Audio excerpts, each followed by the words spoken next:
Setelah suamiku berselingkuh, suami dari selingkuhannya datang menemuiku. Dia berkata, "Saya memiliki kekayaan bersih mencapai triliunan rupiah. Katakan saja ya, dan kita akan pergi ke kantor catatan sipil besok." Aku hanya butuh beberapa detik untuk setuju. Aku sedang meringkuk di sudut terpencil sebuah kafe taman di daerah Kemang, Jakarta Selatan. Aku memilih tempat itu sendiri. Tersembunyi di balik semak pakis yang rimbun, aku bisa melihat seluruh teras, tetapi hampir mustahil bagi siapapun untuk melihatku. Di mejaku, es di dalam gelas es teh lemonku sudah lama mencair, memisahkan air dan teh menjadi dua lapisan yang berbeda. Sekitar 10 meter jauhnya, di meja nomor 6 di dekat kolam koi, duduk suamiku, Bayu. Dia tidak sendirian. Wanita di seberangnya, yang mengenakan gaun sutra merah berani yang memamerkan sepasang kaki jenjang, adalah Melanie. Aku tahu siapa dia. Siapapun di dunia logistik dan keuangan Jakarta mengenal Melanie, istri dari Adrian Salim, pimpinan Salim Logistik, seorang hiu sejati dalam industri pelayaran maritim. Bayu tersenyum. Itu adalah senyum yang sama yang pernah sangat kucintai. Senyum yang telah meyakinkanku, seorang manajer audit senior yang kaku dan disiplin, untuk meninggalkan jalur karirku di firma akuntansi Big Four. Aku telah mencairkan dana pensiunku dan setiap opsi saham yang telah kutabung selama 10 tahun untuk membantunya memulai perusahaan konstruksinya. Tangan Bayu yang masih mengenakan cincin kawin platinum yang kupilihkan, sekarang tanpa malu-malu membelai punggung tangan Melanie. Aku didenangis. Mataku kering kerontang.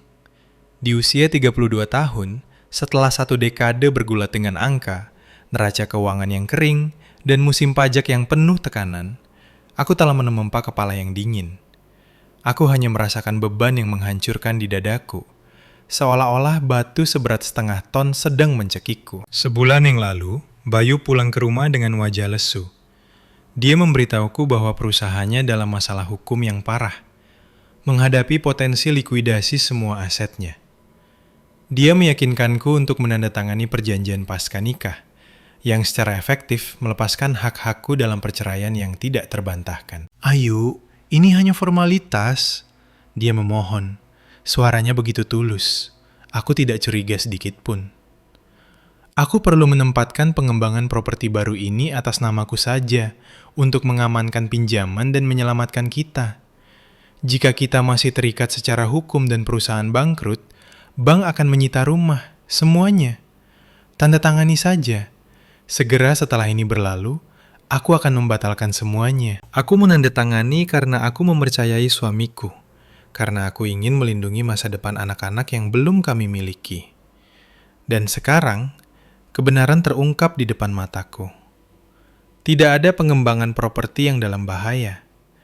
Hanya ada seorang pria pengkhianat yang berencana membangun kehidupan baru di atas abu pengorbanan istrinya yang setia." Sudah cukup melihatnya? Suara berat dan dalam dari tepat di atas kepalaku membuatku terlonjak.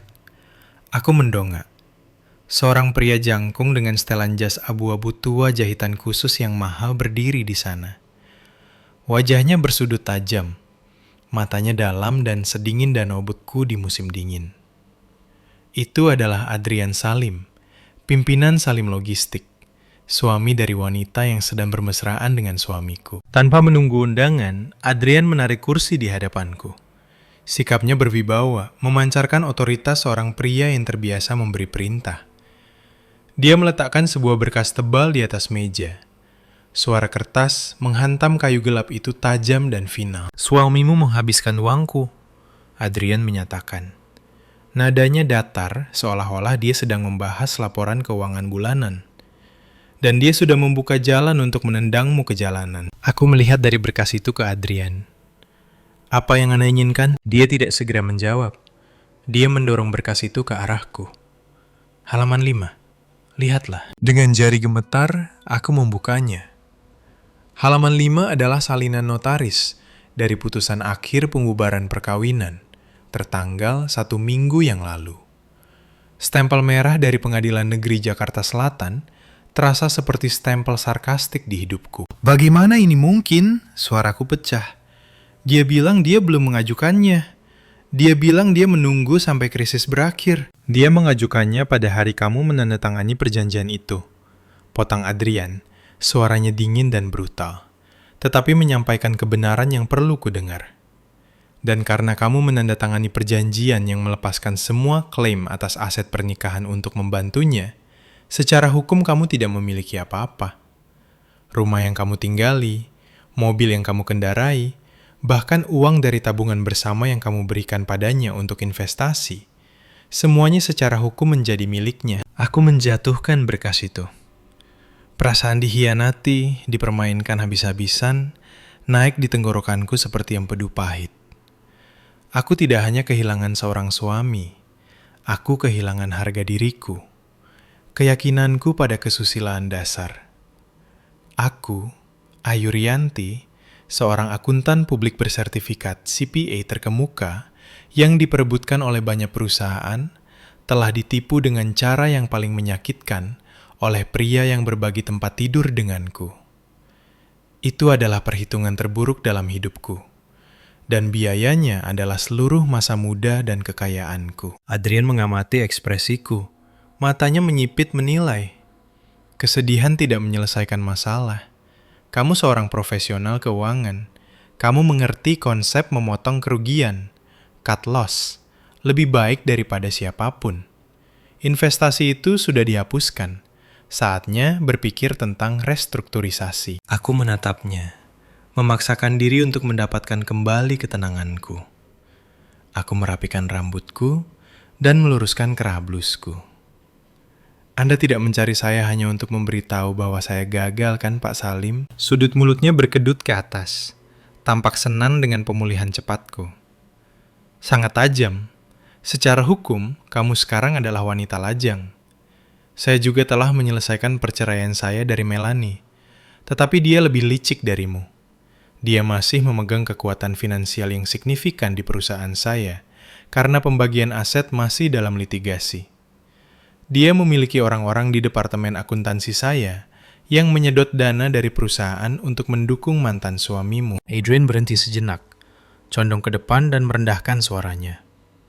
Saya memiliki kekayaan bernilai triliunan, tetapi saya butuh seseorang yang bisa saya percaya. Seseorang dengan keahlian profesional untuk mengaudit seluruh sistem saya dan menghentikan aliran uang haram yang disalurkan Melanie keluar. Saya butuh istri sah untuk menggantikannya. Untuk menggunakan otoritas itu guna membersihkan perusahaan. Kenapa saya? Tanyaku. Pikiranku sudah berpacu, menghitung angka-angka dari persamaan gila baru ini. Pertama, kamu punya motif. Kamu membenci Bayu dan Melanie. Kedua, rekam jejakmu sempurna. Mantan manajer audit senior untuk konglomerat retail besar, bersertifikat CPA dengan reputasi bertangan besi dalam hal pengendalian biaya. Ketiga, dan yang paling penting, tidak satupun dari kita memiliki sisa kepercayaan pada cinta. Kita bisa bekerja sama berdasarkan kepentingan bersama. Dia menatap lurus ke mataku, menyampaikan tawaran terakhirnya. Jika kamu setuju, datanglah ke kantor catatan sipil besok jam 8 pagi. Kita akan menikah. Aku melirik ke meja lain. Bayu sedang mencium kening Melanie, tampilan sombong seorang pemenang di wajahnya. Dia pikir aku adalah wanita naif dan penurut yang hanya tahu jalan di sekitar dapur dan buku besar. Dia pikir dia sudah menang. Aku kembali menatap Adrian. 3 detik. Hanya itu waktu yang kubutuhkan untuk memutuskan pertaruhan terbesar dalam hidupku. Aku sudah kehilangan segalanya. Aku tidak punya apa-apa lagi untuk ditakuti. Setuju, jawabku. Suaraku tegas. Saya setuju, tapi saya punya satu syarat. Saya ingin kendali sepihak penuh atas Departemen Keuangan Salim Logistik. Anda tidak boleh mencampuri cara saya bekerja. Adrian berdiri, mengancingkan jasnya. Sampai jumpa besok, Nyonya Salim. Dia pergi, meninggalkanku dengan berkas itu dan rencana balas dendam yang mulai terbentuk dengan kejelasan yang mengerikan di benakku. Keesokan paginya, aku bangun lebih awal dari biasanya. Aku memilih gaun terusan sederhana namun elegan berwarna gading yang menonjolkan sosok ramping yang biasanya kusembunyikan di bawah pakaian kantor yang longgar. Aku merias wajah dengan hati-hati, menyembunyikan lingkaran hitam akibat malam tanpa tidur yang dihabiskan untuk meninjau hukum perusahaan. Menatap wanita di cermin, aku tahu itu bukan Ayu yang kemarin. Ayu yang itu telah mati bersama akta cerai itu. Tepat pukul 7.55 pagi, aku berdiri di depan gedung catatan sipil Jakarta Pusat. Sebuah Mercedes Maybach hitam mengkilap menepi ke trotoar. Pintu terbuka, dan Adrian melangkah keluar. Hari ini dia mengenakan kemeja putih bersih, tanpa dasi, terlihat lebih muda dan tidak terlalu kaku dibandingkan hari sebelumnya. "Kamu tepat waktu," kata Adrian sebagai ganti sapaan. "Kebiasaan profesional," jawabku singkat. Kami berjalan masuk. Proses pencatatan pernikahan sangat cepat berkat persiapan Adrian. Ketika pena menyentuh kertas, ketika aku menandatangani namaku di sebelah Adrian Salim pada akta nikah, aku merasakan sentakan menjalar di tulang belakangku. Bukan getaran cinta, tapi kegembiraan seorang prajurit yang diserahkan senjata berat sebelum menuju pertempuran. Petugas menyerahkan 2 salinan resmi kami. Adrian mengambilnya dan memberikan satu padaku. "Selamat datang di Salim Logistik," katanya, menggunakan nama depanku untuk pertama kalinya. "Terima kasih." Aku tersenyum, senyum profesional yang sempurna. Melangkah keluar dari gedung, matahari pagi membuat sertifikat di tanganku berkilauan.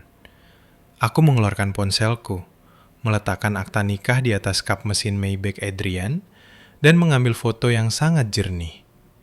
Dalam foto itu, namaku dan nama Adrian berdampingan. Stempel resmi merah menyala kontras dengan cat hitam mengkilap dan ornamen kap mobil yang ikonik. Aku membuka kontakku, menemukan cintaku, nama yang belum tega ku ubah, dan mengirim foto itu dengan pesan singkat dan padat. "Terima kasih sudah diam-diam membebaskanku. Itu memungkinkanku mengurus dokumen tepat waktu untuk menjadi istri sah pimpinan Salim Logistik pagi ini. Semoga berhasil untukmu dan selingkuhanmu." Status pesan berubah menjadi terkirim. Adrian berdiri di sampingku, mengamati tindakanku tanpa kata, hanya sedikit seringai. "Kamu lebih agresif dari yang kuduga. Dalam bisnis, seperti dalam perang, elemen kejutan menyumbang 50% dari kemenangan," kataku sambil menyimpan ponsel. "Sekarang bawa saya ke kantor. Saya harus segera mulai bekerja." Dalam perjalanan ke kantor pusat Salim Logistik, Adrian menyerahkan kartu identitas karyawan dan surat penunjukan. Direktur keuangan, CFO, aku mengangkat alis. "Anda mempercayakan posisi ini langsung pada saya?" "Saya tidak mempercayaimu," kata Adrian blak-blakan. "Saya mempercayai kebencianmu dan kompetensimu. Posisi ini sebelumnya dikendalikan oleh Melanie melalui bonekanya, mantan kepala akuntansi. Saya sudah memecatnya. Saya menempatkanmu sebagai penanggung jawab. Kamu memegang kekuasaan hidup dan mati di tanganmu. Gunakan dengan baik." Aku memegang surat itu, merasakan beratnya. Ini bukan sekadar pekerjaan. Ini adalah pedang dan perisai. Aku memejamkan mata, memvisualisasikan struktur organisasi Salim Logistik yang telah kupelajari semalaman. Melanie, meski sudah bercerai, masih menjadi pemegang saham utama dan mengetahui banyak rahasia perusahaan. Penggelapannya tidak mungkin dilakukan sendirian. Dia pasti punya jaringan kaki tangan. Misiku adalah memutus setiap ikatan itu, mengisolasi Melanie, dan yang paling penting, menemukan bukti bahwa dia dan Bayu telah bersekongkol untuk mencuci uang. Aku akan membuat Bayu menyesali hari dia meremehkan seorang wanita yang memegang pembukuan. Mobil berhenti di depan gedung pencakar langit kaca 30 lantai di jantung kawasan bisnis Sudirman. Adrian keluar dan berjalan memutar untuk membukakan pintuku. Sikap sopan ini bukan untukku, tapi untuk ratusan karyawan yang menonton dari lobi. "Siap?" tanya Adrian pelan. "Selalu," jawabku, mengangkat kepala tinggi-tinggi saat berjalan di sampingnya. Sejak saat itu, perang telah resmi dimulai. Ponsel di tasku mulai bergetar hebat saat aku melangkah ke lift pribadi yang disediakan untuk pimpinan. Sekilas pandang ke layar mengonfirmasinya. Bayu. Aku membiarkannya berdering sampai masuk ke pesan suara. Segera berdering lagi dan lagi. Diamku adalah bentuk penyiksaan psikologis paling indah yang bisa kuberikan padanya saat ini. Sementara itu, di sebuah kondominium mewah di kawasan Menteng, Bayu mungkin sedang kehilangan akal sehatnya. Aku bisa membayangkannya dengan sempurna. Dia akan melempar ponselnya ke sofa. Wajahnya merah padam, mondar-mandir dengan panik. Melanie akan ada di sana mengerutkan kening, bertanya ada apa. Dan ketika dia menunjukkan foto yang kukirim, topeng riasan di wajahnya akan retak. Ketika lift mencapai lantai 30, aku dengan tenang menjawab telepon. Halo? Suaraku setenang seolah sedang berbicara dengan kurir paket. Ayu, apa-apaan ini? Foto apa itu? Itu editan Photoshop kan? Suara Bayu memekik melalui telepon, pecah karena panik. Dia tidak bisa mempercayainya. Atau lebih tepatnya, dia tidak berani. Kamu pikir aku punya waktu untuk belajar Photoshop? Aku mendengus. Tinta hitam di atas kertas putih, stempel negara. Kamu seorang pemilik bisnis, Bayu. Tidak bisakah kamu membedakan dokumen asli dan palsu? Kapan kamu bertemu dengannya? Apakah kamu berselingkuh dariku? Bayu mulai dengan tuduhan. Lagu klasik seorang pencuri yang berteriak maling. Jangan mengukur orang lain dengan standarmu sendiri. Aku memotongnya, suaraku berubah menjadi baja. Kamu diam-diam menyelesaikan perceraian kita di belakang punggungku. Pengadilan telah mengeluarkan keputusan itu. Secara hukum, aku adalah wanita lajang. Siapa yang aku nikahi adalah urusanku. Selain itu, bukankah kamu tinggal bersama mantan istri suami baruku? Dalam istilah bisnis, kita bisa menyebut ini perdagangan yang adil. Bayu terdiam. Di latar belakang, aku mendengar Melanie merebut telepon. Dasar wanita jalang kecil, kamu pikir kamu bisa begitu saja melenggang masuk ke Salim Logistik?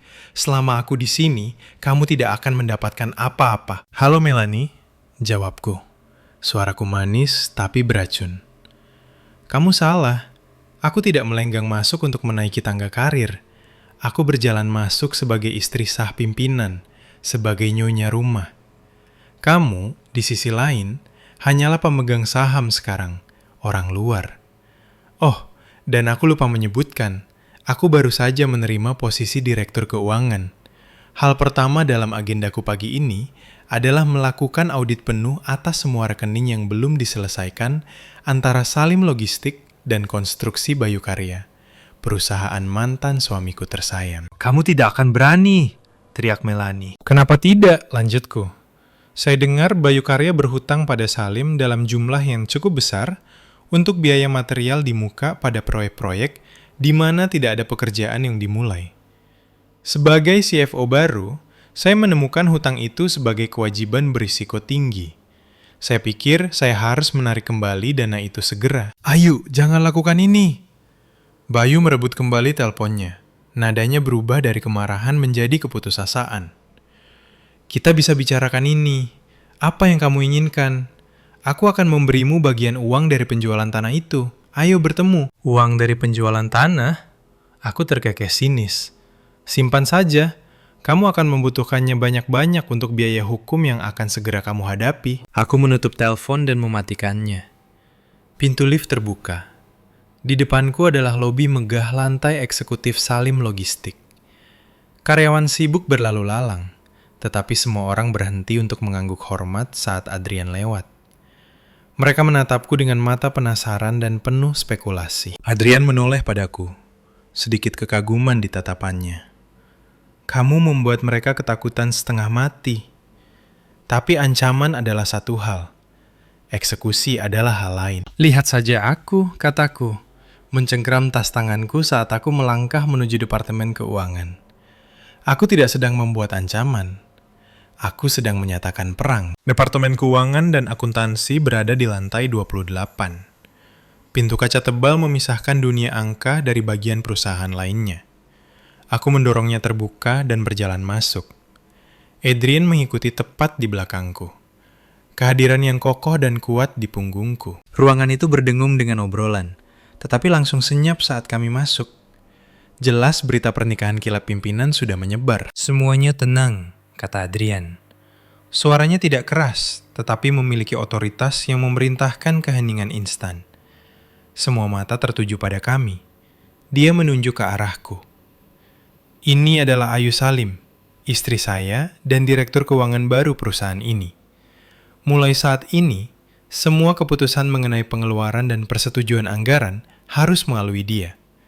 Penunjukan resmi akan dikirim melalui email ke seluruh perusahaan dalam 5 menit. Gumam rendah menjalar di seluruh ruangan. Aku menyapu pandanganku ke wajah-wajah itu. Di sudut, seorang wanita parubaya dengan kacamata bingkai emas tebal sedang menatapku. Ekspresinya bukan kejutan, tetapi permusuhan terbuka. Itu adalah Berta, kepala akuntansi saat ini dan tangan kanan Melanie.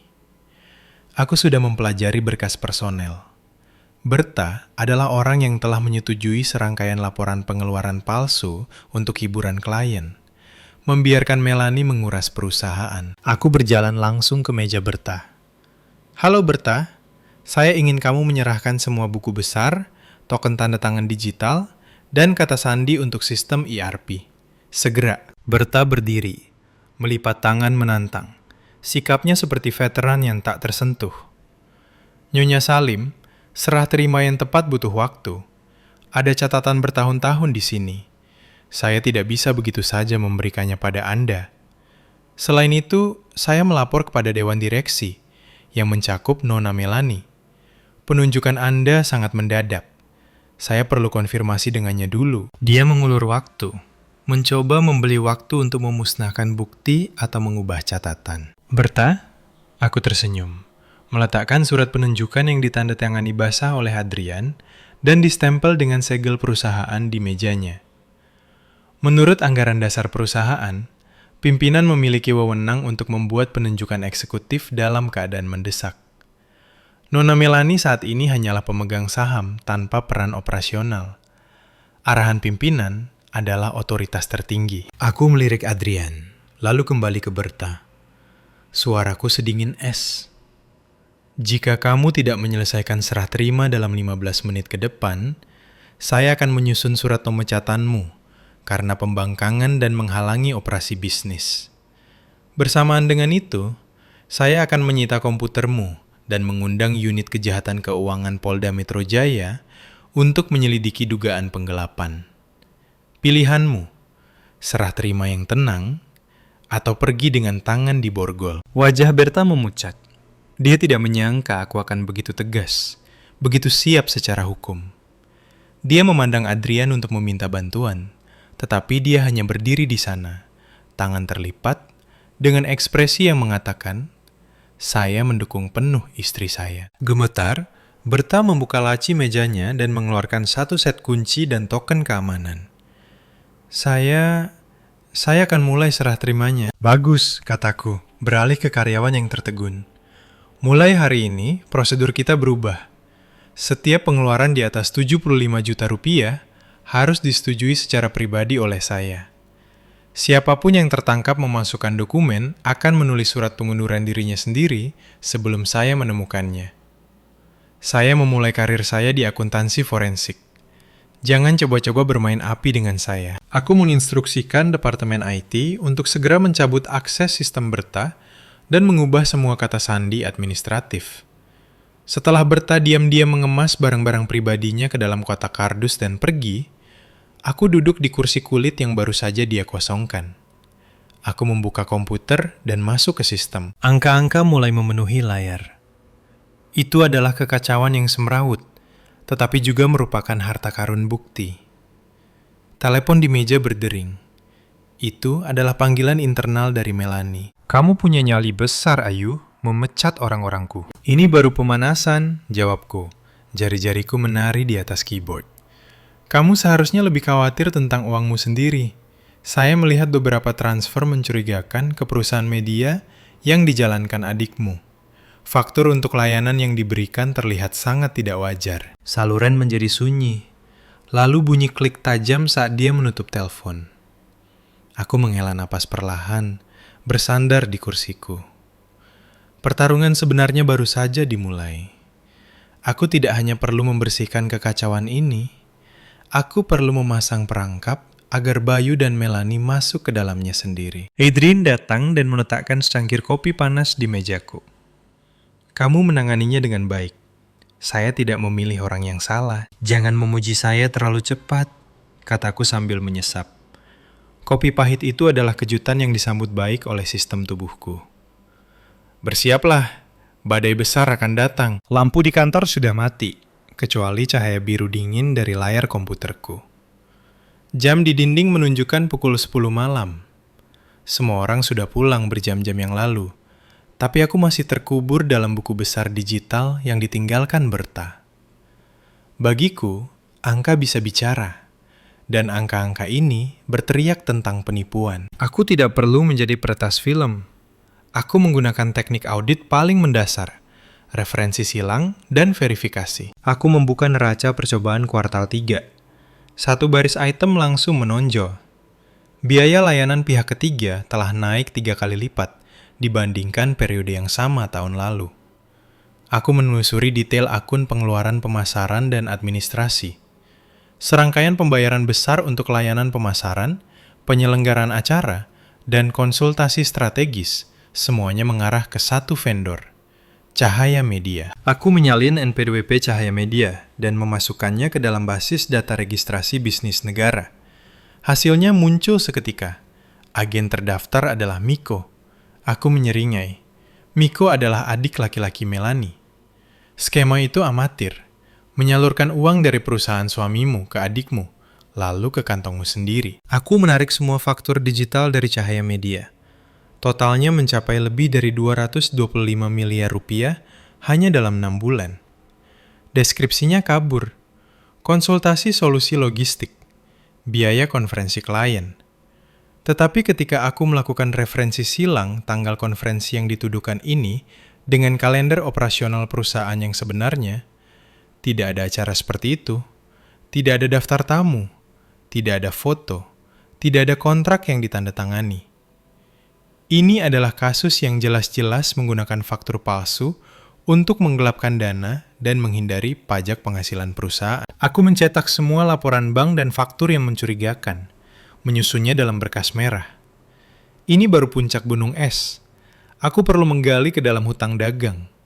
Menggulir ke bawah ke kewajiban vendor, aku menemukan perusahaan Bayu, Konstruksi Bayu Karya. Saldo yang belum dibayar sangat besar.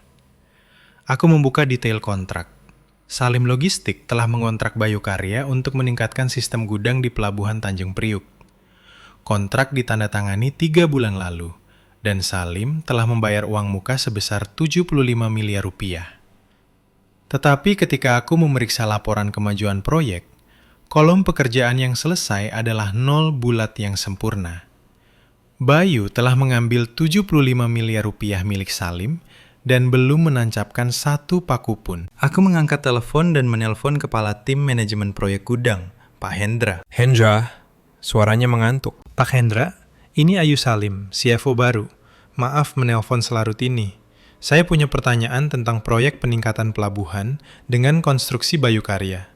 Bagaimana status saat ini? Ada jeda di ujung sana, lalu gagap ragu-ragu. Bu, mereka bahkan belum membawa peralatan apapun ke lokasi. Saya sudah menelpon mereka berkali-kali, tapi manajer proyek mereka terus mengatakan mereka menunggu material dari luar negeri. Nona Melanie juga menyuruh saya membiarkan mereka mengambil waktu mereka. Saya mengerti, terima kasih. Besok pagi-pagi sekali, tolong kirimkan saya laporan status resmi yang ditandatangani oleh pengawas independen. Aku menutup telepon. Semuanya jelas sekarang. Bayu menggunakan uang muka dari Salim sebagai kredit pribadinya, atau lebih buruk lagi, untuk membeli sebidang tanah yang digunakannya untuk menipuku agar bercerai. Pintu kantor terbuka. Adrian masuk, memegang 2 kotak makanan. Saya pikir kamu berencana tidur di sini. Makanlah sesuatu sebelum kamu lanjut. Aku menatapnya, lalu ke gunung berkas di mejaku. Saya sudah menemukan ekor rubahnya. Secepat ini, Adrian meletakkan makanan dan menarik kursi di sebelahku. Aroma halus parfum mahalnya bersih dan maskulin. Dunia yang jauh dari asap rokok murah yang mulai menempel pada Bayu baru-baru ini. Mereka serakah, tidak hati-hati, kataku, menunjuk ke layarku. Atau mungkin mereka terlalu percaya diri, berpikir tidak ada yang berani mengaudit pembukuan istri bos. Lihat ini, 225 miliar rupiah ditransfer ke adik Melani. 75 miliar rupiah uang muka ke Bayu untuk proyek hantu. Itu 300 miliar rupiah uang tunai yang terkuras dari perusahaan ini hanya dalam 2 kuartal. Adrian menatap angka-angka itu, wajahnya mengeras. Saya tahu dia mengambil sedikit-sedikit, tapi saya tidak pernah membayangkan sebanyak ini. Pantas saja arus kas operasional kita begitu ketat belakangan ini. Untuk raksasa logistik, arus kas adalah darah kehidupan. Kehilangan 300 miliar rupiah uang tunai sama dengan memutus arteri. Jangan khawatir, kataku sambil membuka kotak makanan. Aroma sate ayam memenuhi udara, membuat perutku keroncongan. Saya akan mendapatkan semuanya kembali, pokok dan bunganya. Makan dulu, kata Adrian, menyerahkan garpu padaku. Kamu butuh kekuatan untuk pertempuran di depan. Kita memiliki rapat dewan direksi yang sangat menarik besok. Aku mengambil garpu. Untuk pertama kalinya dalam beberapa bulan, aku benar-benar bisa merasakan makananku. Bukan karena satenya sangat enak, tetapi karena aku tahu aku tidak lagi berjuang sendirian dalam perang ini. Adrian mengantarku kembali ke penthouse pribadinya di kawasan Sudirman. Lewat tengah malam, hunian 2 lantai itu adalah mahakarya minimalis kaca dan baja dengan pemandangan kota Jakarta yang menakjubkan. Luas tapi dingin, sangat mirip pemiliknya. Mewah, berkuasa, tapi menyendiri. Kamu bisa memakai kamar ini, kata Adrian, membuka pintu ke kamar tamu besar dengan pemandangan kota yang sama. Saya sudah menyiapkannya untukmu. Apapun yang kamu butuhkan, beritahu saja asisten rumah tangga. Aku melangkah masuk. Semuanya baru, dari spray hingga gorden. Tidak ada jejak wanita lain, membuktikan Adrian sudah lama tinggal sendiri. Atau bahwa Melani tidak pernah menginjakan kaki di kamar ini. Terima kasih. Adrian bersandar di kusen pintu, mengamatiku sejenak sebelum berbicara. Ayu, ini adalah pernikahan demi kenyamanan. Saya akan menghormati ruang pribadimu, tetapi di depan staf dan orang luar, kita perlu memainkan peran kita dengan meyakinkan. Saya mengerti, kataku. Saya seorang profesional. Keesokan paginya, aku turun untuk sarapan. Meja makan cukup panjang untuk 20 orang, tetapi hanya 2 set peralatan makan yang disiapkan di salah satu ujungnya. Adrian sudah ada di sana menyeruput kopi hitam dan membaca laporan keuangan di iPad-nya. Selamat pagi, kataku, mengambil tempat dudukku. Pagi, tidur nyenyak? Tanyanya, matanya tidak meninggalkan layar. Sangat. Tempat tidurnya jauh lebih nyaman daripada sofa tempat aku dibuang selama sebulan terakhir di tempat Bayu. Asisten rumah tangga membawakan 2 piring nasi goreng spesial, mengepul panas. Melihat telur mata sapi yang sempurna, aku merasakan kepedihan aneh. Sudah lama sekali sejak ada orang yang membuatkan sarapan untukku. Di rumah bersama Bayu, aku selalu yang pertama bangun, membuat kopi, menyetrika kemejanya, dan kemudian bergegas menyiapkan diri untuk bekerja. Ada apa? Tidak sesuai seleramu? Adrian mendongak, menyadari keraguan-raguanku. Tidak, aku menggelengkan kepala, mengambil sendokku. Hanya tidak terbiasa. Kami makan dalam diam sejenak. Kemudian, Adrian berbicara tiba-tiba. Bagaimana rencanamu menangani hutang Bayu Karya hari ini? Aku menyelesaikan suapanku, menyeka mulut dengan serbet, dan menjawab dengan tepat. Saya tidak akan menuntut pembayaran melalui saluran biasa. Jika saya mengirim surat somasi, dia hanya akan membuat alasan atau menyatakan pailit. Saya akan menggunakan strategi berbeda, yaitu Adrian tampak tertarik. Saya akan mengirim pemberitahuan resmi ke bank yang menerbitkan jaminan pelaksanaan, performance bond miliknya. Kontrak tersebut mencakup klausul untuk jaminan pelaksanaan dan jaminan uang muka. Jika Bayu Karya gagal berprestasi, bank wajib membayar kembali Salim Logistik. Kemudian bank yang akan menyita aset Bayu. Adrian tertawa pendek dan tajam. Kejam. Jika bank terlibat, dia harus menjual segalanya untuk membayar mereka kembali. Jika tidak, kreditnya akan hancur permanen. dia tidak akan pernah mendapatkan pinjaman bisnis lagi seumur hidupnya. Itu belum semuanya, lanjutku, mataku dingin. Saya akan melibatkan auditor independen kita dan meminta mereka memeriksa kembali biaya semua proyek masa lalu yang telah dilakukan Bayu Karya untuk kita. Saya curiga dia telah menggelembungkan faktur selama bertahun-tahun. Jika kita menemukan bukti nyata, ini beralih dari masalah perdata ke pidana. Edwin menatapku. Ekspresinya berubah dari geli menjadi rasa hormat yang tulus. Kamu benar-benar terlahir untuk menjadi istriku. Kita terbuat dari bahan yang sama. Sarapan berakhir dalam suasana yang aneh namun harmonis. Dua orang yang terluka menemukan persahabatan aneh dalam perhitungan dan ambisi. Aku menyadari bahwa hidup dengan pria cerdas dan lugas seperti Adrian jauh lebih menyenangkan daripada melayani orang munafik seperti Bayu. Pagiku di kantor dimulai dengan pembersihan. Aku mengadakan rapat darurat dengan seluruh departemen akuntansi dan tim manajemen proyek. Aku menjatuhkan berkas yang telah kususun semalam ke meja konferensi. Gedebuk tajam itu membuat semua orang terlonjak. Di dalam berkas ini adalah daftar semua faktur yang diduga palsu dari Cahaya Media dan status kontrak Bayu Karya. Siapa yang bertanggung jawab langsung memproses akun-akun ini? Seorang analis muda dengan takut-takut mengangkat tangannya. Bu Berta menangani itu secara langsung.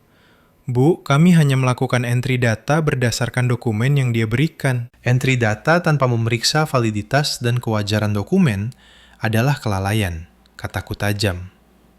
Mulai hari ini, saya memulai tinjauan proses penuh.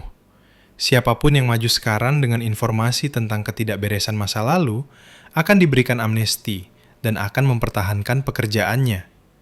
Siapapun yang tertangkap menutupi sesuatu akan dipecat dan direkomendasikan untuk dituntut. Pernyataan saya seperti seember air es pada siapapun yang mempertimbangkan untuk tetap diam. Segera setelah rapat, 3 karyawan mengetuk pintu kantor saya, meminta bicara 4 mata. Dari kesaksian mereka, aku menyusun gambaran lengkap skema pencucian uang Melanie dan Bayu. Bayu tidak hanya menggelapkan uang dari perusahaan konstruksinya sendiri. Dia menggunakan Bayu Karya sebagai kendaraan untuk memproses faktur palsu bagi Salim Logistik. Ketika Salim perlu mengurangi penghasilan kena pajak, Melanie akan mengarahkan Bayu untuk menerbitkan faktur palsu untuk tenaga kerja dan material. Uang mengalir dari Salim ke Bayu Karya.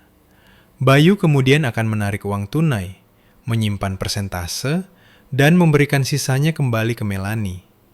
Itu adalah lingkaran tertutup yang sempurna. Tapi mereka membuat satu kesalahan fatal. Aliran uang tidak sesuai dengan aliran barang dan jasa yang sebenarnya. Aku duduk di depan komputer memetakan diagram arus kas. Panah pergi dari Salim ke Bayu Karya, dari Bayu Karya ke rekening pribadi Bayu, dan dari rekening Bayu ke rekening luar negeri atas nama Busari di bank asing. Aku memperbesar nama Busari, bukan orang asing. Itu adalah ibu kandung Bayu. Namanya Sari. Aku bergidik. Bayu menggunakan nama ibunya sendiri di rekening asing untuk menyembunyikan uang kotor. Dia tidak hanya menipuku. Dia telah menyeret ibunya yang manis dan sudah tua dari desa di Jawa Tengah ke dalam kejahatan federal tanpa sepengetahuannya. Kekejamannya telah mencapai titik terendah baru. Pintu terbanting terbuka. Kali ini bukan Adrian, tapi Melanie. Dia menyerbu masuk tanpa mengetuk, diapit oleh 2 pengawal besar. Apa yang kau pikir sedang kau lakukan? Mengapa bank membekukan rekening Bayu Karya? Melanie meraung, membanting tangannya ke mejaku. Aku dengan tenang melepas kacamata bacaku dan menatapnya. Halo Melanie, masuk ke kantor saya tanpa mengetuk adalah pelanggaran kebijakan perusahaan. Adapun bank membekukan rekening vendor, itu urusan bank. Mengapa kamu bertanya padaku? Kecuali kamu punya kepentingan pribadi di perusahaan mantan suamiku. Jangan pura-pura bodoh denganku, geram Melanie, menunjuk jari ke wajahku. Kamu mengirim pemberitahuan menuntut pengembalian uang muka, kan? Kamu mencoba menghancurkan Bayu. Saya hanya menjalankan tugas saya sebagai CFO. Uang pemegang saham tidak bisa disia-siakan. 75 miliar rupiah bukan jumlah yang kecil. Jika Bayu Karya dapat menunjukkan kemampuannya untuk menyelesaikan proyek, saya yakin bank akan mencairkan rekeningnya. Kamu tampak terlalu khawatir. Melanie menggertakkan giginya. Kamu hebat. Aku peringatkan kamu, Ayu, jika kamu menyentuh kepentinganku, aku akan membuat hidupmu seperti neraka. Kamu pikir Adrian mencintaimu? Dia hanya memanfaatkanmu. Setidaknya dia memanfaatkanku secara terbuka dan legal, kataku, berdiri menghadapnya. Aku sama tingginya dengan dia. Kamu dan Bayu di sisi lain menyelinap di belakang punggung orang. Itu yang benar-benar menyedihkan. Pergi beritahu Bayu untuk menyiapkan uangnya. Tenggat waktunya 3 hari lagi. Melanie mendengus dan berbalik, menyerbu keluar. Aku tahu dia takut. Aku memotong tentakel operasinya satu persatu. 3 hari kemudian, seperti yang kuprediksi, Bayu tidak bisa mendapatkan uang untuk membayar bank. Dia terpojok, dan binatang yang terpojok akan menggigit secara membabi buta. Pada Senin pagi, sebuah email anonim dikirim ke setiap karyawan di Salim Logistik. Baris subjeknya sensasional. Kebenaran tentang CFO baru, cewek matre atau pelacur kelas atas. Email itu berisi tautan ke video yang diedit dengan cerdik. Itu menunjukkan rekaman aku memasuki hotel dari penugasan audit lama di mana aku bertemu klien. Disambung dengan audio sugestif. Di bawahnya, ada artikel palsu yang mengklaim aku telah berselingkuh dengan Adrian selama bertahun-tahun, bahwa aku berencana mencuri aset Bayu dan kemudian membuangnya demi seorang miliarder. Seluruh perusahaan berdengung. Tatapan yang kudapat di lorong bergeser dari kekaguman menjadi penghinaan dan keingintahuan yang tidak sehat. Aku duduk di kantorku. Tanganku mencengkeram mouse begitu erat hingga buku-buku jariku memutih. Bayu bahkan lebih menyedihkan dari yang kuduga. Dia ingin menggunakan opini publik untuk menghancurkan reputasiku dan memaksaku mundur. Ponselku berdering. Itu Adrian. Sudah lihat emailnya? Suaranya sangat tenang. Sudah, dia bermain kotor. Jangan khawatir, tetap di kantormu. Jangan keluar. Aku akan menangani ini. 5 menit kemudian, sistem PA gedung berbunyi. Suara Adrian, tajam dan memerintah, bergema di setiap lantai, meminta semua karyawan berkumpul di lobi utama segera. Aku turun juga. Adrian berdiri di atas panggung yang ditinggikan. Wajahnya topeng kemarahan dingin. Di sebelahnya adalah kepala IT dan penasihat hukum perusahaan. Saya baru saja diberitahu tentang email yang memfitnah istri saya, Ayu Salim. Adrian mengumumkan. Suaranya bergema di ruang luas itu. Saya di sini untuk menyatakan dengan tegas bahwa ini adalah kebohongan yang jahat dan tidak berdasar. Departemen IT kami telah melacak alamat IP pengirim. Itu berasal dari warnet dekat kediaman pribadi Bapak Bayu Kurniawan, Direktur Konstruksi Bayu Karya. Adrian memberi isyarat. Layar besar di belakangnya menyala dengan rekaman keamanan dari warnet. Di sana, jelas seperti siang hari, adalah Bayu. Mengenakan topi baseball dan masker wajah. Membungkuk di depan komputer pada waktu yang tepat email itu dikirim. Desas-desus kaget terdengar di kerumunan. Tim hukum kami saat ini sedang mengajukan gugatan terhadap Tuan Bayu atas pencemaran nama baik menurut hukum ITE. Lanjut Adrian. Selain itu, saya ingin memperjelas satu hal. Karyawan Salim Logistik manapun yang ditemukan mendiskusikan atau membagikan informasi palsu ini akan segera dipecat. Kami adalah perusahaan Fortune 500. Bukan kantin SMA untuk gosip murahan. Kerumunan itu sunyi senyap. Adrian telah memadamkan api rumor saat itu dimulai, menggunakan bukti yang tak terbantahkan. Dia kemudian menoleh padaku, tatapannya sedikit melembut. Ada satu hadiah lagi yang kumiliki untuknya. Adrian menyerahkan sebuah folder biru padaku. Apa ini? Tanyaku. Portofolio pinjaman Bayu dari pemberi pinjaman swasta, rentenir. Dia mengambil pinjaman berbunga tinggi sebesar 30 miliar rupiah menggunakan peralatan, bengkel, dan bahkan rumah orang tuanya di Jawa Tengah sebagai jaminan. Pinjaman itu sudah lewat jatuh tempo 10 hari dan telah diklasifikasikan sebagai gagal bayar. Pemberi pinjaman bersiap untuk menyita aset. Aku membuka folder itu. Itu tanda tangan Bayu. Dia telah mengambil pinjaman ini di belakang punggungku untuk mendanai kebiasaan judinya dan mendukung Melanie. Saya mengobrol dengan pemberi pinjaman, kata Adrian. Senyum serigala bermain di bibirnya. Mereka setuju untuk menjual hutang macet itu kepada perusahaan ekuitas swasta yang kebetulan saya miliki kepentingannya. Aku segera mengerti. Jadi sekarang kamu kreditur Bayu? Tidak, kata Adrian, menatap lurus ke mataku. Kita sebagai suami istri. Kita sekarang adalah kreditur tunggal terbesarnya. Kekuasaan hidup dan mati sekarang ada di tanganmu, Ayu. Apakah dia tenggelam atau berenang, terserah padamu. Aku memegang portofolio hutang di tanganku. Rasanya seperti vonis mati bagi Bayu. Tapi aku tidak ingin dia lenyap begitu saja. Aku ingin dia merasakan ketidakberdayaan yang sama, ketakutan mencekik yang sama yang telah kutanggung. Aku mengatur pertemuan dengan Bayu bukan di kafe, tetapi di kantor konstruksi Bayu Karya yang sunyi. Ketika aku tiba, tempat itu kosong. Sebagian besar staf sudah berhenti karena gaji yang tidak dibayar. Bayu duduk dengan kepala di tangan di mejanya, dikelilingi botol minuman keras kosong dan asbak yang meluap. Dia tampak 10 tahun lebih tua dari seminggu yang lalu. Melihatku, dia mendongak. Matanya merah karena amarah. Apa yang kamu lakukan di sini? Datang untuk menertawakanku? Aku datang untuk menagih hutang, kataku dingin. Meletakkan portofolio di mejanya. Dia meliriknya dan mencibir. Aku berhutang pada rentenir, bukan padamu. Jangan mencoba menakutiku. Hal terburuk yang bisa mereka lakukan adalah mengambil bengkel. Aku tidak peduli. Lihat lebih dekat, kataku. Menunjuk ke perjanjian pengalihan hutang.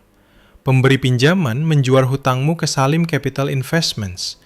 Dan perwakilan hukum Salim Capital secara kebetulan adalah aku. Ayu Salim. Warna darah terkuras dari wajah Bayu. Dia menyambar kertas itu, tangannya gemetar hebat. Tidak, ini tidak mungkin. Bagaimana kamu bisa mampu membeli hutangku? Itu dia kan, itu Adrian. Siapa di baliknya tidak masalah. Yang penting adalah aku sekarang krediturmu. Dan menurut ketentuan pinjamanmu, aku berhak menuntut penyerahan segera semua aset jaminan untuk melunasi hutang. Aku melihat sekeliling kantor yang bobrok. Bengkel ini dan beberapa ekskavator berkarat tidak akan cukup. Tapi masih ada rumah orang tuamu di Jawa Tengah, kan? Akta hak tanggungan jelas mencantumkan properti dan tanah milik Pak Waluyo dan Bu Sari. Saat menyebut orang tuanya, kepanikan sejati melanda. Dia menerjang ke arahku, mencoba meraih lenganku. Tapi aku mundur. Dua penjaga keamanan Adrian yang telah menunggu di luar segera melangkah masuk untuk menghalanginya. Ayu, aku mohon. Bayu merosot ke lantai, terisak menyedihkan. Apapun yang kamu inginkan, aku akan memberikannya padamu. Ambil perusahaannya, ambil semuanya. Tapi tolong jangan sentuh rumah orang tuaku. Mereka sudah tua, mereka rapuh. Jika mereka tahu bank menyita rumah, itu akan membunuh mereka. Melihat pria yang pernah menjadi suamiku merangkak di lantai, aku tidak merasakan kepuasan, hanya rasa jijik.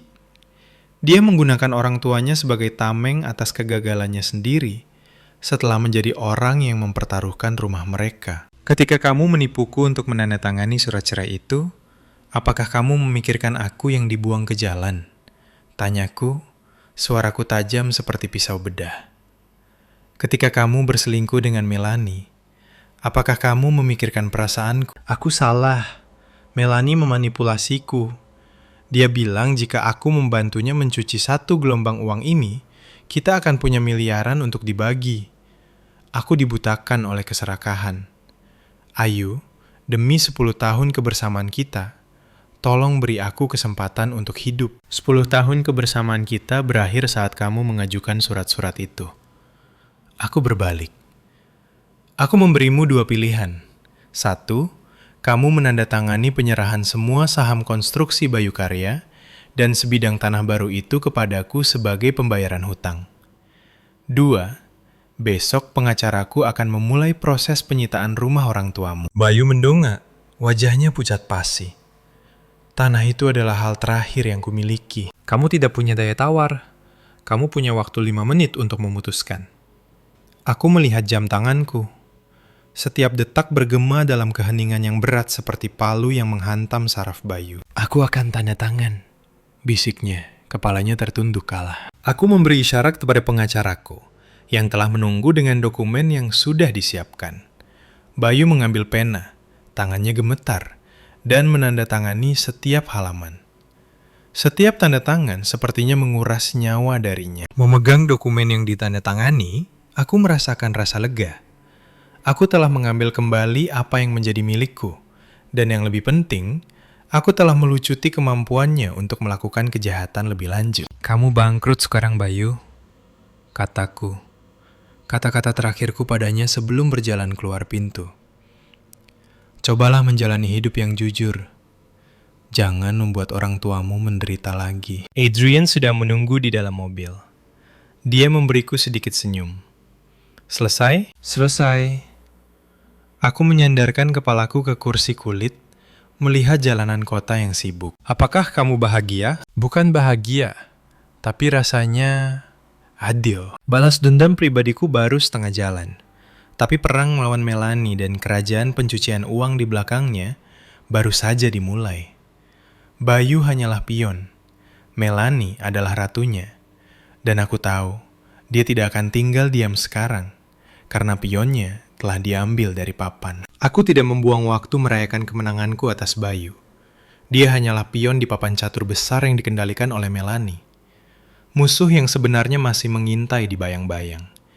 Dan untuk memancingnya keluar, aku membutuhkan pion lain.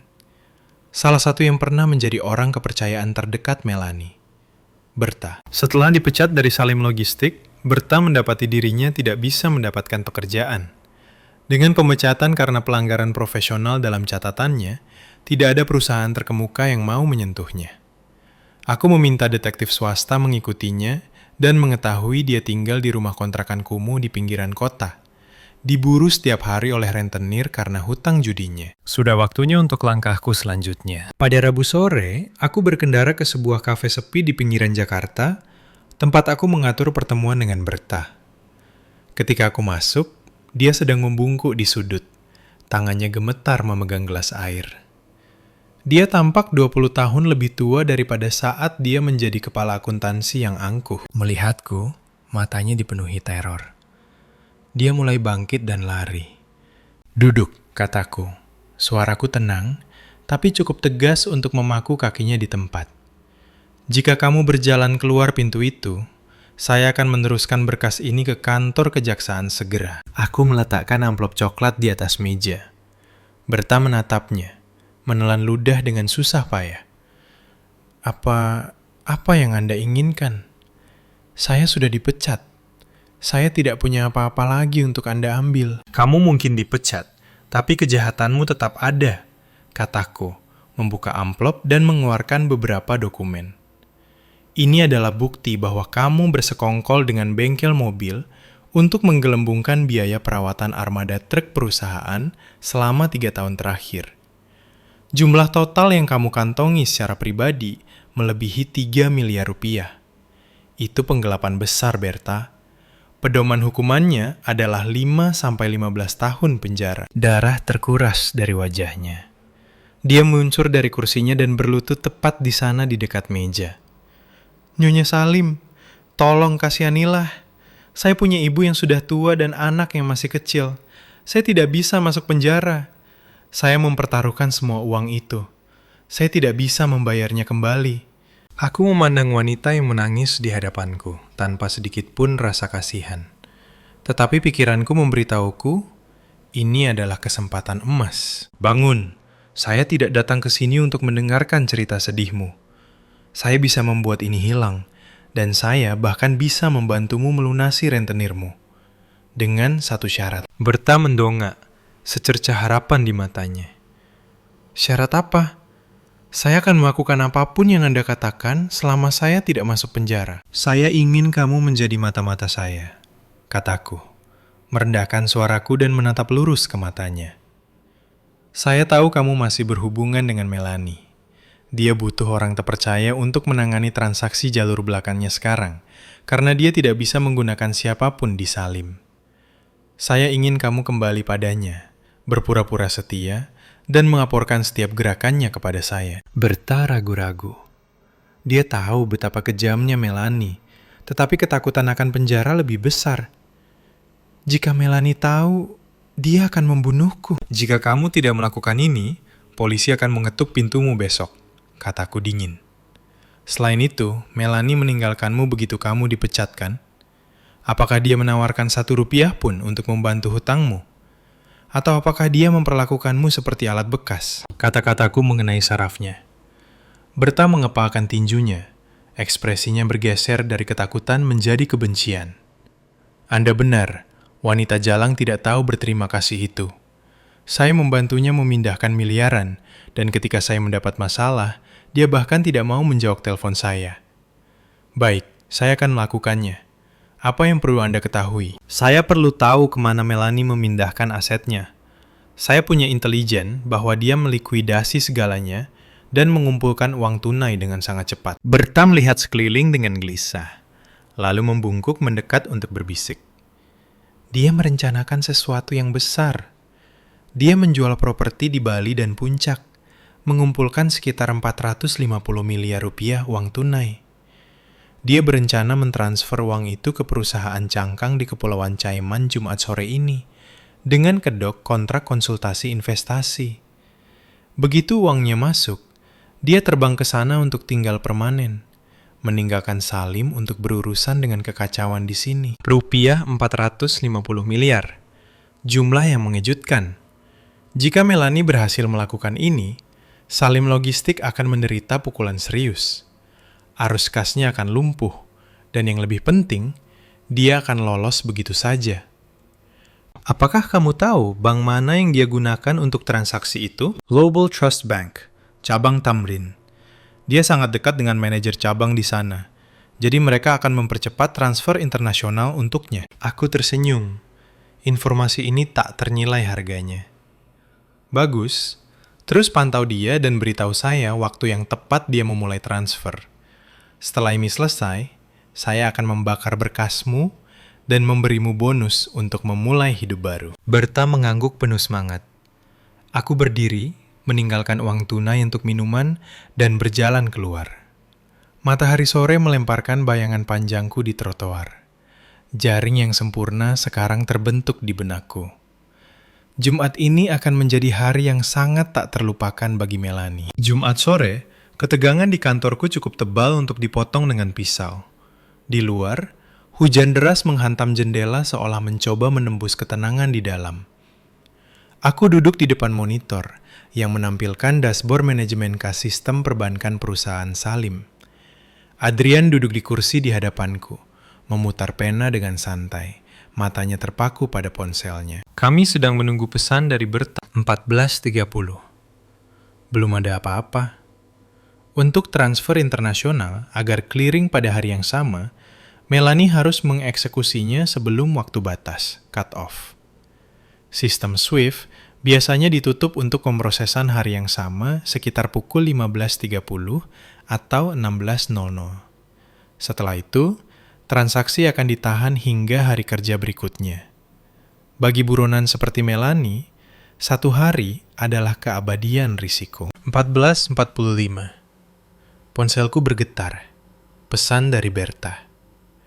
Dia baru saja tiba di bank, masuk ruang VIP untuk bertemu manajer cabang. Ikan sudah masuk jaring, kataku pada Adrian. Dia ada di bank. Adrian mengangguk, wajahnya suram. Apakah kamu yakin bisa menghentikannya? Begitu uang itu meninggalkan Indonesia, itu hilang untuk selamanya. Jangan khawatir, jaring sudah terpasang. Aku membuka jendela obrolan lain dan mengirim pesan ke Markus, kepala perbankan korporat di Global Trust, dan teman lama dari sekolah bisnis. Aku sudah memberinya peringatan tentang transaksi yang berpotensi curang yang melibatkan akun Melanie. Sebagai CFO Salim Logistik, aku memiliki hak untuk meminta peninjauan transaksi yang tidak biasa dari akun yang terkait dengan pemegang saham utama yang terlibat dalam sengketa hukum. 15.10. Notifikasi sistem muncul. Transfer kawat sebesar 450 miliar baru saja dimulai dari rekening pribadi Melanie. Subjek, pembayaran untuk kontrak konsultasi investasi nomor 01/2023. Penerima, Sunny Horizon Investments Corp, Kepulauan Cayman. Ini dia, Aku menunjuk ke layar. Status transaksi adalah menunggu persetujuan. Aku segera menelpon Markus. Markus, ini Ayu. Transfer 450 miliar rupiah baru saja masuk ke sistem. Itu uang hasil penggelapan yang kuceritakan. Kamu harus memblokirnya sekarang. Aku bisa mendengar ketikan panik di ujung sana. Aku melihatnya, Ayu. Itu jumlah yang sangat besar, tapi cabang mendesak keras untuk persetujuan segera. Manajernya mengutip status VIP-nya dan mengklaim semua dokumen sudah beres. Jika aku memblokirnya tanpa alasan, aku akan menghadapi keluhan besar. Dokumen itu palsu. Sunny Horizon adalah perusahaan cangkang, kataku. Suaraku tajam dan mendesak. Saya mengirim faks perintah darurat dari pengadilan untuk membekukan semua aset Melanie sambil menunggu penyelesaian sengketa aset pasca perceraian kami. Gunakan saja alasan bendera merah kepatuhan, compliance red flag, untuk menahan transaksi. Yang perlu kamu lakukan hanyalah menundanya melewati jam 15.30 dan dia tamat. Baiklah, aku percaya padamu. Aku merutekannya ke Departemen Kepatuhan untuk peninjauan mendalam. Itu akan memakan waktu setidaknya 2 jam. Lewat waktu batas. Bahkan Tuhan pun tidak bisa meloloskan transfer itu hari ini. Aku menutup telepon. Menghembuskan napas yang tidak kusadari telah kutahan.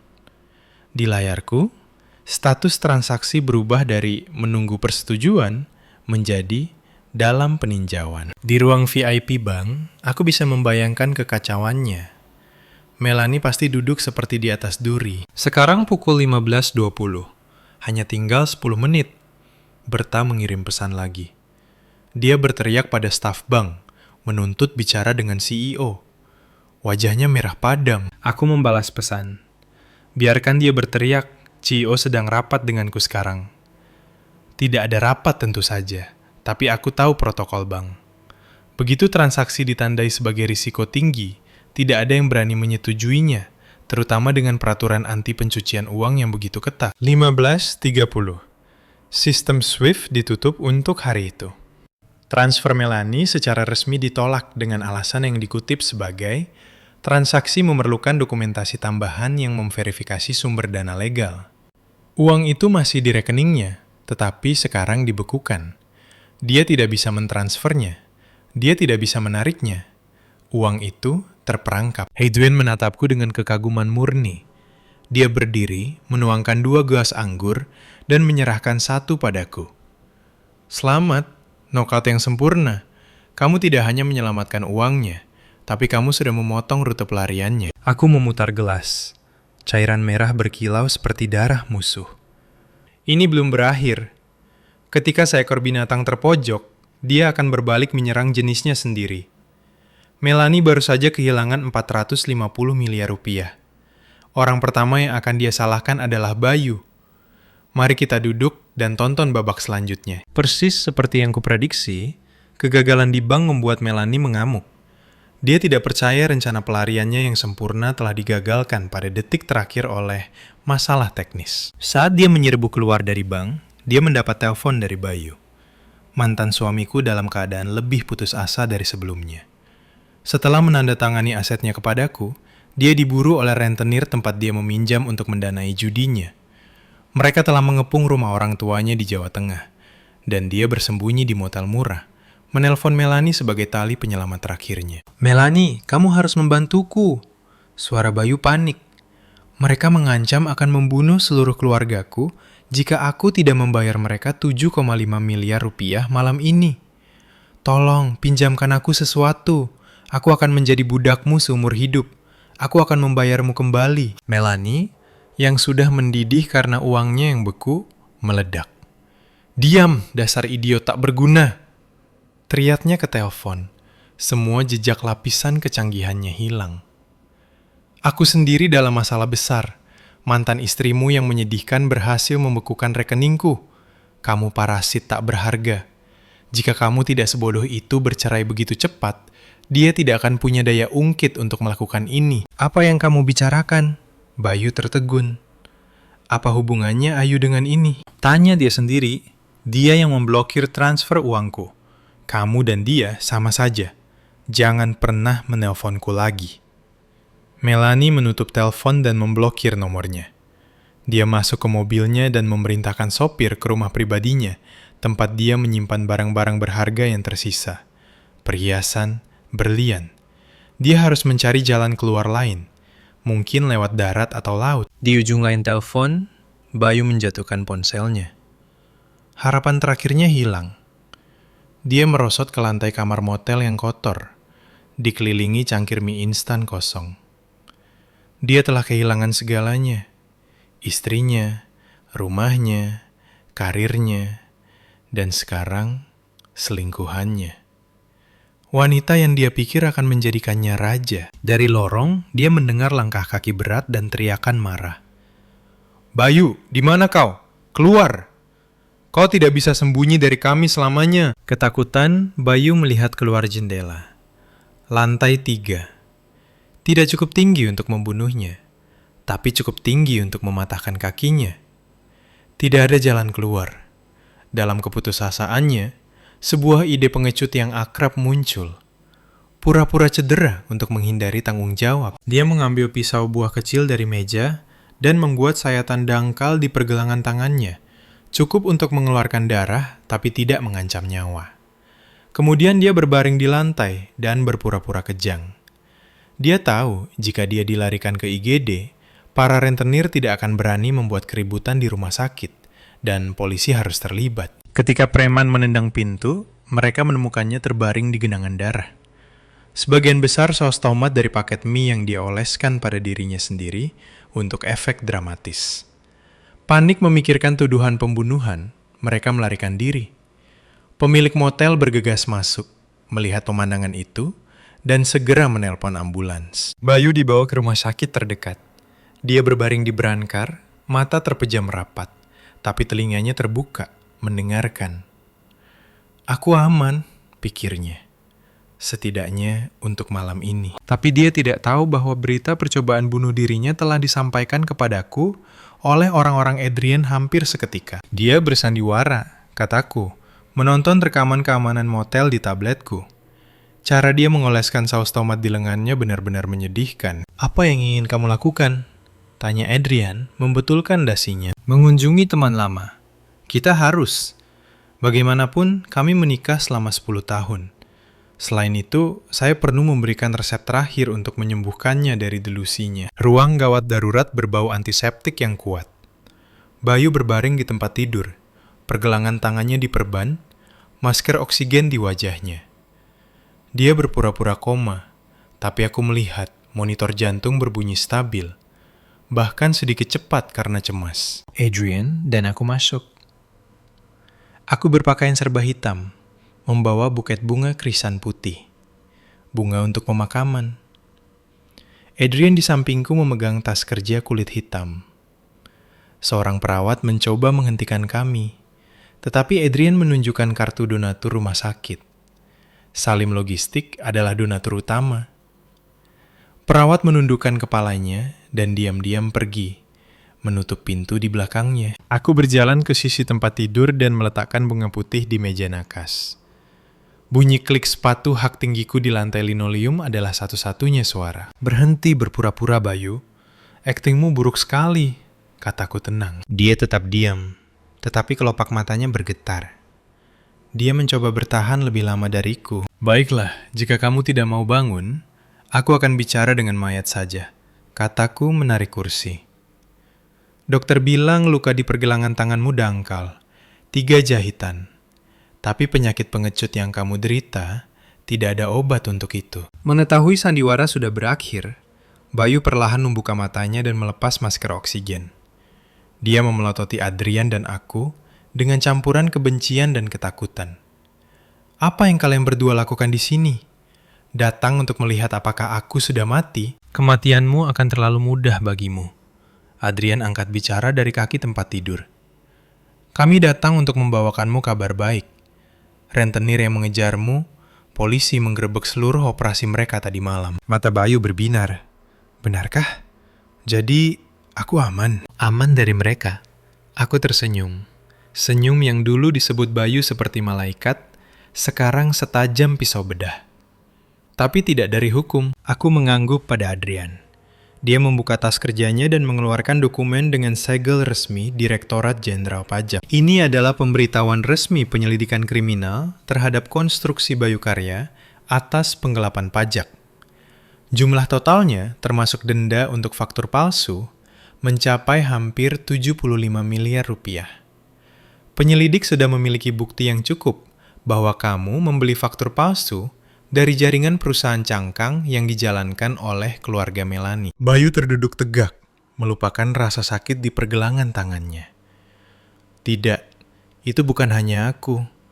Itu Melani. Dia menyuruhku melakukannya. Aku hanya menandatangani kertas-kertas itu. Kamu menandatangani, yang berarti kamu bertanggung jawab secara hukum. Jawabku dingin. Melani pintar. Namanya tidak ada di satu dokumen pun terkait perusahaanmu. Setiap tanda tangan, setiap stempel milik direktur, Bayu Kurniawan. Menurutmu siapa yang akan dipercayai hakim? Pria putus asa yang terlilit hutang sepertimu? Atau bukti hitam di atas putih? Bayu gemetar, keringat mengucur di wajahnya. Dia menatap gerbang penjara. Kasus penggelapan pajak sebesar ini bisa berarti 10 hingga 20 tahun. Ayu, tolong aku! Bayu kembali ke trik lamanya, merangkak turun dari tempat tidur dan berlutut di hadapanku. Kamu seorang CFO, kamu tahu hukum, tolong bantu aku. Aku tidak mau masuk penjara, aku masih punya orang tua. Aku menatapnya tanpa emosi. Aku memberimu kesempatan saat aku mengambil asetmu untuk melunasi hutang bank. Itu bisa saja menjadi akhir dari segalanya. Tapi keserakahanmu dan Melani terlalu besar. Kamu melangkah terlalu jauh. Apakah ada jalan keluar? Adrian tiba-tiba bertanya, memainkan peran polisi baik.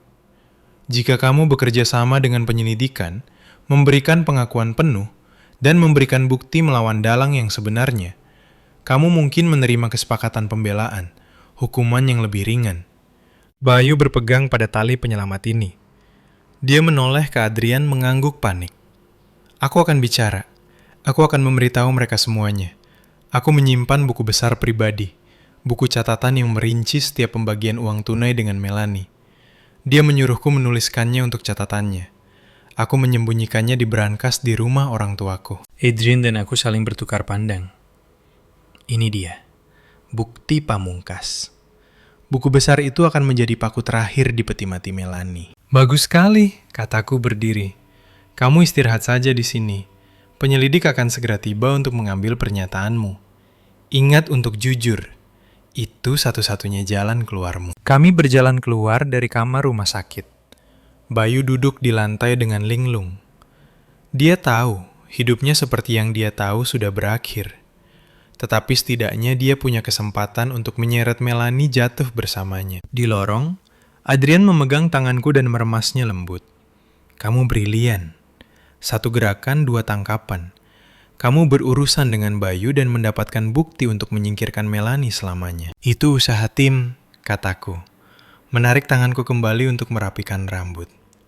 Sekarang, ayo kita ambil buku besar itu sebelum Melani mencium hal ini. Hujan sudah berhenti. Pelangi samar terlihat di cakrawala. Aku mengambil napas dalam-dalam dari udara bersih pasca badai. Perang hampir berakhir. Adrian dan aku meninggalkan rumah sakit malam itu. Dia menawarkan agar sopirnya mengantar kami, tetapi aku bersikeras menyetir sendiri. Perasaan mengendalikan mobil saat membelah kegelapan membantu memusatkan pikiranku. Maybach melaju di jalan tol, menuju timur ke bagian pedesaan Jawa Tengah yang tenang, tempat keluarga Bayu tinggal. Kampung halaman Bayu adalah komunitas pertanian kecil yang dikelilingi sawah tak berujung. Sudah 3 tahun sejak aku terakhir di sana untuk pemakaman kakeknya. Saat itu, aku masih menantu cantik, sibuk di dapur, memasak untuk seluruh keluarga besar. Apa yang kamu pikirkan? Tanya Adrian, memecah kesunyian. Aku memikirkan orang tua Bayu, aku mengakui. Mereka petani sederhana dan pekerja keras. Mereka menyayangiku. Aku tidak bisa membayangkan bagaimana reaksi mereka ketika tahu jadi apa anak mereka, dan bahwa menantu yang mereka sayangi adalah orang yang mengirimnya ke penjara. Adrian menghela napas, menatap lanskap gelap. Itulah tragedi keserakahan. Bayu memilih jalan ini. Dia harus menghadapi konsekuensinya. Dan kamu, Ayu, kamu melakukan hal yang benar. Jika kamu membiarkan mereka terus berlanjut, berapa banyak keluarga lain yang akan dihancurkan oleh uang kotor mereka? Aku mengangguk, tetapi hatiku masih berat. Keadilan terkadang terasa kejam. Pukul 3 pagi, mobil kami berhenti di depan rumah joglo sederhana dengan halaman luas. Pagar bambu sedikit usang, tetapi bougainville di dekat teras bermekaran penuh di bawah cahaya lampu jalan kuning yang lembut. Aku melangkah keluar dari mobil. Udara malam yang sejuk meresap ke kulitku. Seekor anjing mulai menggonggong dari halaman belakang. Sesaat kemudian, lampu menyala di dalam dan pintu depan terbuka. Ayah Bayu, Pak Waluyo, muncul. Mengenakan sarung dan kaos oblong, senter di tangannya. "Siapa di sana?" serunya, suaranya serak karena tidur. "Pak, ini aku, Ayu," kataku. Pak Waluyo menyipitkan mata, lalu wajahnya berbinar. "Ayu, Nduk, apa yang kamu lakukan di sini jam segini? Di mana Bayu?" Dia bergegas membuka pagar. Bu Sari, ibu Bayu, bergegas keluar di belakangnya, meraih tanganku. "Kamu datang jauh-jauh dan bahkan tidak menelpon. Oh, kamu kedinginan. Masuk-masuk." Kehangatan tulus, mereka membuat hatiku sakit. Mereka tidak tahu apa-apa tentang perceraian. Tidak tahu apa-apa tentang mimpi buruk yang terjadi ratusan kilometer jauhnya. Bayu menyembunyikan segalanya dari mereka. "Kami hanya lewat untuk urusan mendesak," kataku, memperkenalkan Adrian secara singkat. Mereka menyambut kami dengan keramahan kampung, membuat teh dan menawarkan camilan. Rumah itu persis seperti yang kuingat, sederhana, nyaman. Foto pernikahan Bayu dan aku masih tergantung di dinding ruang tamu. Senyum berseri-seri kami dari hari itu sekarang tampak seperti lelucon pahit. "Bu, Pak," aku memulai, meletakkan cangkir tehku dan mengambil napas dalam-dalam untuk keberanian.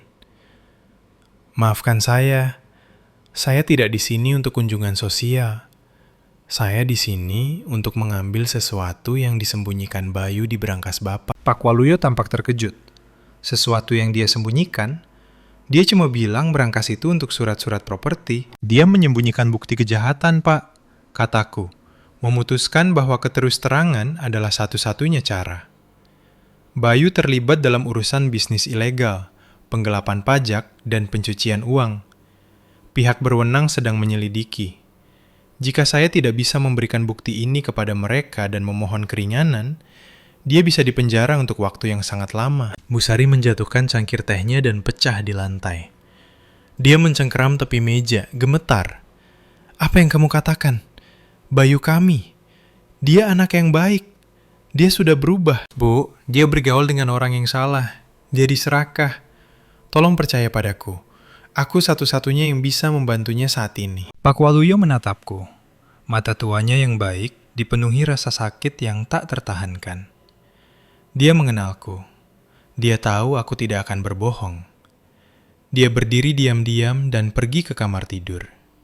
Sesaat kemudian, dia kembali dan meletakkan sebuah kotak kayu kecil di atas meja. "Dia mengirim ini minggu lalu. Bilang itu jimat keberuntungan untuk bisnisnya. Suruh kami jangan pernah membukanya." "Apakah ini?" Aku membuka kotak itu. Di dalamnya ada buku catatan bersampul kulit hitam dan USB flash drive. Aku membalik beberapa halaman. Itu tulisan tangan Bayu, dengan cermat mencatat tanggal, jumlah yang diterima dari Melanie, kemana uang itu pergi, dan siapa yang mendapat persentase berapa. Ini dia, buku besar kejahatan mereka. Aku menutup buku catatan itu dan menggenggam tangan keriput Bu Sari. "Terima kasih. Aku janji akan melakukan semua yang aku bisa untuk mengurangi hukumannya. Tapi ada hal lain yang harus kuberitahukan pada kalian." "Apalagi?" bisik Bu Sari di sela tangisnya. "Bayu dan aku sudah bercerai." Udara di ruangan itu membeku. Hanya detak jam dinding kuno di sudut yang menandai berlalunya waktu. Bu Sari menangis histeris. Pak Waluyo merosot ke kursinya. Wajah tuanya tampak hancur. "Aku tidak bisa tinggal lebih lama lagi. Aku takut aku akan hancur juga."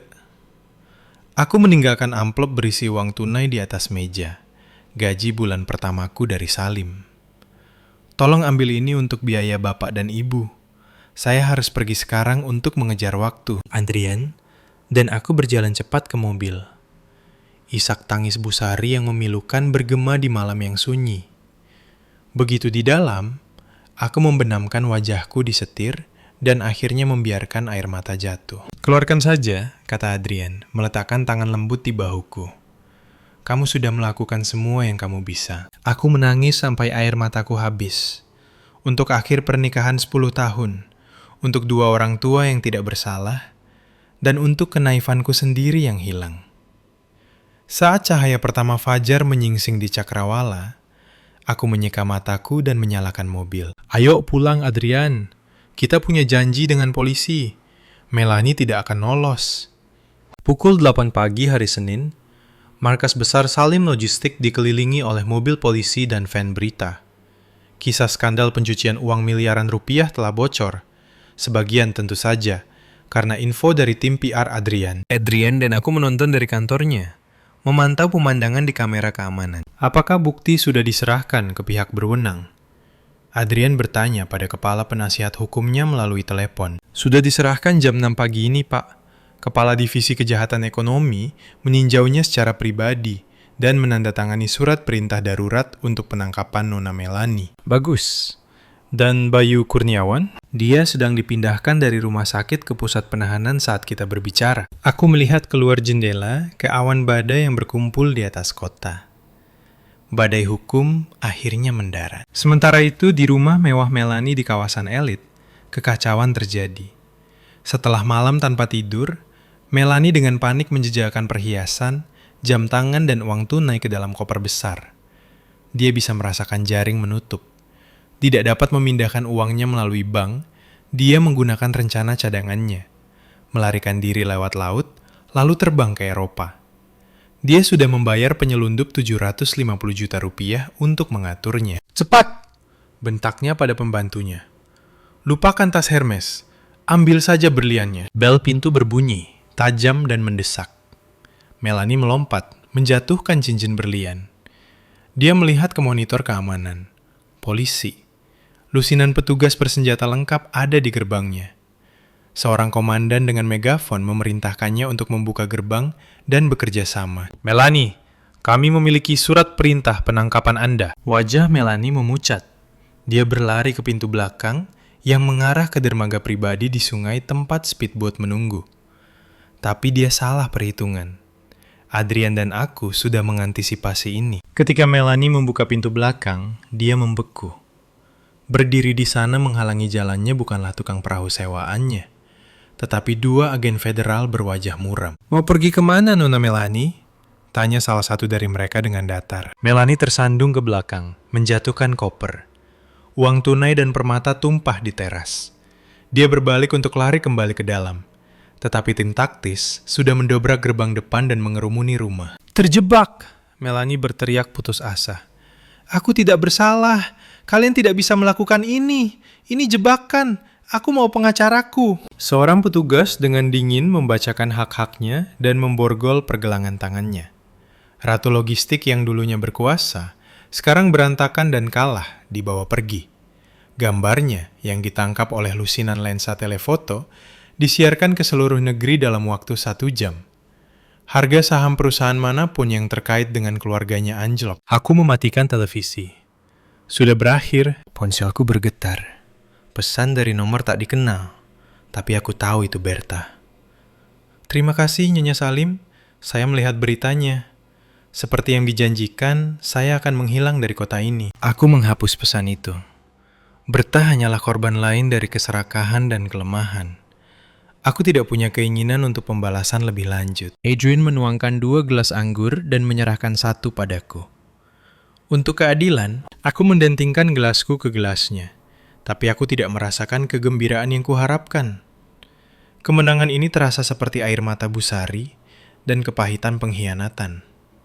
Aku memandang Adrian, pria yang berdiri di sampingku melalui semua perang ini. Dia menatap balik padaku. Tatapannya tidak lagi dingin dan penuh perhitungan, tetapi dipenuhi dengan pemahaman yang dalam. Aku lelah, kataku pelan. Istirahatlah. Biarkan pengacara menangani sisanya. Kamu berhak mendapatkan hari libur. Aku tersenyum, dan untuk pertama kalinya, rasanya ringan dan tulus. 1 bulan kemudian, di pusat penahanan, aku diizinkan mengunjungi Bayu untuk menyelesaikan beberapa dokumen hukum mengenai aset. Dia kurus kering, kepalanya dicukur, tenggelam dalam baju tahanan yang terlalu besar. Dia tidak mau menatap mataku. Bagaimana kabarmu? Tanyaku. Pertanyaan formalitas sekaligus ironi. Nyaris hidup, gumamnya. Hanya disinilah aku mengerti harga dari apa yang kulakukan. Aku bermimpi tentang orang tuaku, tentang kamu setiap malam. Orang tuamu baik-baik saja. Aku mengirimkan uang kepada mereka setiap bulan. Mereka pikir kamu sedang dalam perjalanan bisnis panjang di luar negeri. Aku tidak tega memberitahu mereka yang sebenarnya. Kepala Bayu tersentak, air mata mengalir di wajahnya. Kamu masih merawat mereka setelah semua yang kulakukan padamu? Aku melakukannya demi hati nuraniku sendiri, bukan untukmu, kataku datar.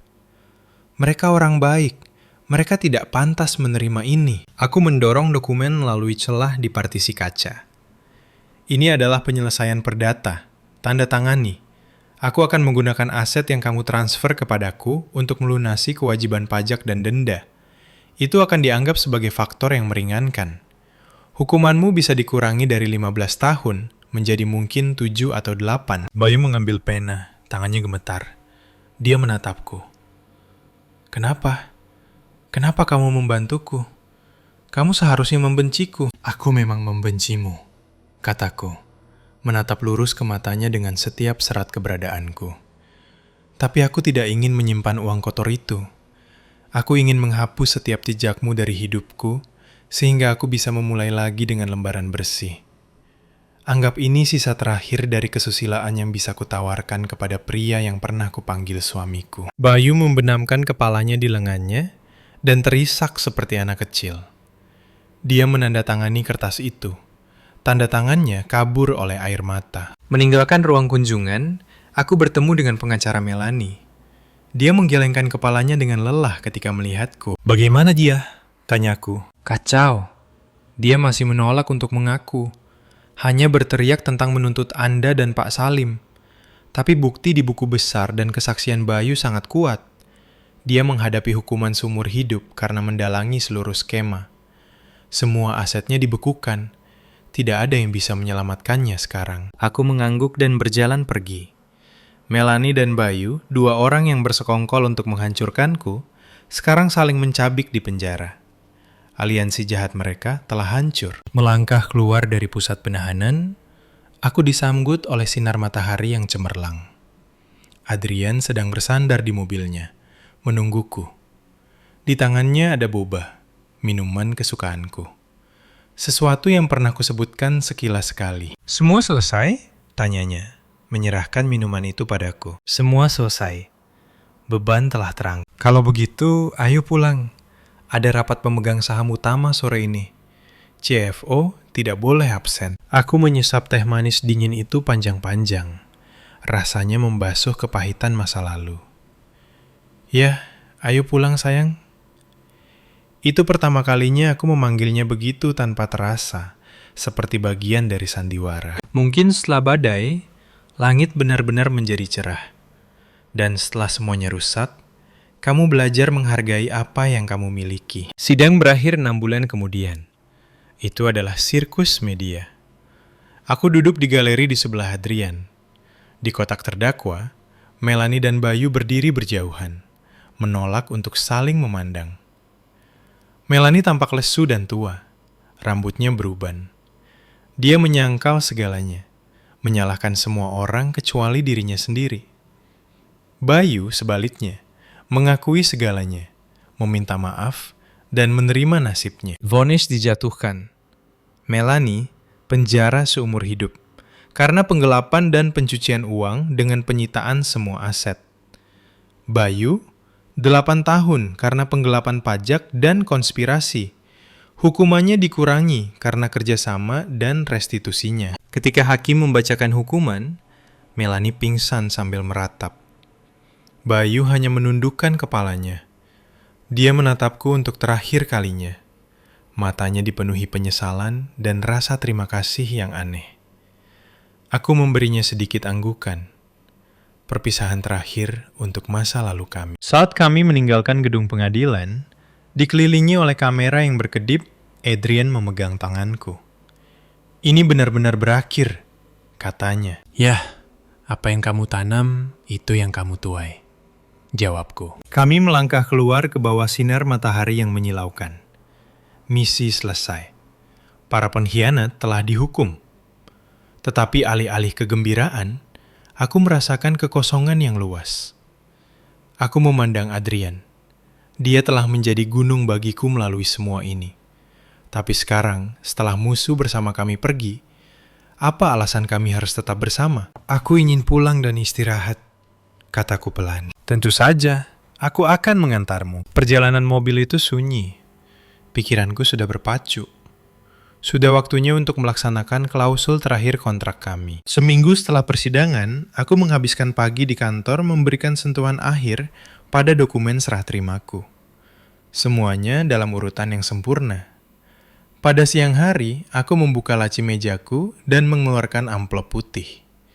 Di dalamnya ada petisi perceraian tak terbantahkan yang sudah kutandatangani. Aku menarik napas dalam-dalam.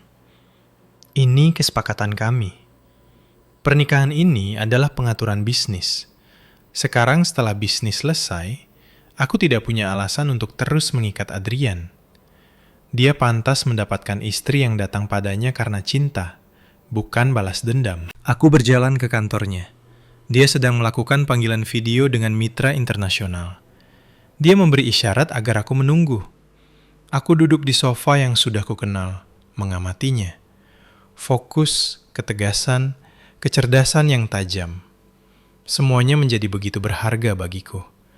Aku menyadari betapa aku akan merindukannya. Ketika panggilan berakhir, dia berjalan sambil tersenyum. Ada apa? Apakah CFO-ku menemukan penggelap lain? Aku tidak membalas senyumnya. Aku meletakkan amplop putih di meja kopi. Tidak, aku di sini untuk mengakhiri kontrak kita. Senyum lenyap dari wajahnya. Dia melihat amplop itu, lalu padaku. Matanya menggelap. Apa ini? Surat cerai, kataku. Suaraku stabil. Kita punya kesepakatan. Ketika pekerjaan selesai, aku akan memberimu kebebasanmu. Melanie di penjara. Perusahaan stabil. Misiku selesai. Adrian mengambil amplop itu, tetapi tidak membukanya. Dia hanya membolak-baliknya di tangannya. Kamu benar-benar ingin pergi? Ya, aku sudah mengambil cukup banyak darimu. Aku punya cukup sekarang untuk hidup nyaman. Aku ingin menemukan diriku lagi. Menemukan dirimu? Adrian mencibir sedikit. Atau melarikan diri? Aku tidak lari. Aku menghormati perjanjian kita. Kamu seorang pengusaha, Adrian. Kamu, dari semua orang, mengerti pentingnya kontrak. Aku berdiri, tidak mampu menatap matanya lebih lama lagi. Aku sudah mengemasi barang-barangku di penthouse. Terima kasih untuk semuanya.